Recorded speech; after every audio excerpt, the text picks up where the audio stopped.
अपने घरों को कब्रिस्तान मत बनाओ। बिस्मिल्लाहिर्रहमानिर्रहीम। लाखों करोड़ों दुरूद व सलाम नबी करीम सल्लल्लाहु अलैहि वसल्लम पर।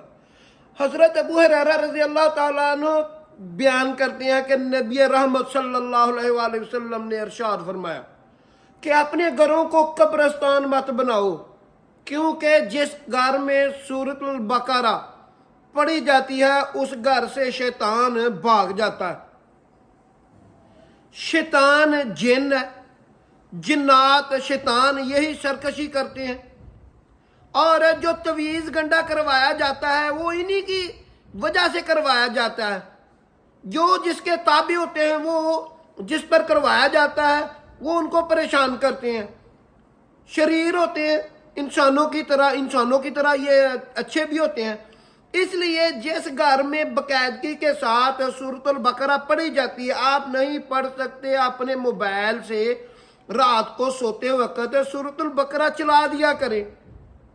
मैं हर रोज अपने घर में सूरतुल बकरा चलाता हूँ।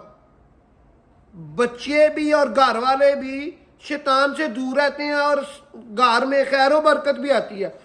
घर में खैर व बरकत के लिए दूसरा भी मामला है जो नबी सल्लल्लाहु अलैहि वसल्लम किया करते थे। नबी सल्लल्लाहु अलैहि वसल्लम सुन्नत वगैरह, सुन्नत नमाज वो घरों में पढ़ते थे, क्योंकि जिस घर में अल्लाह ताला का जिक्र किया जाता है वो आसमान वालों को जमीन पर वो घर सितारों की मनीत नजर आते हैं।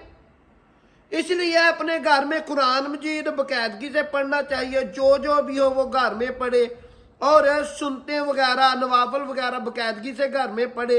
इससे घर में खैर व बरकत आती है, परेशानियां दूर होती हैं और रिज़्क में भी इजाफा हो जाता है। अल्लाह ताला बीमारियों से, मुसीबतों से उस घर को महफूज रखता है।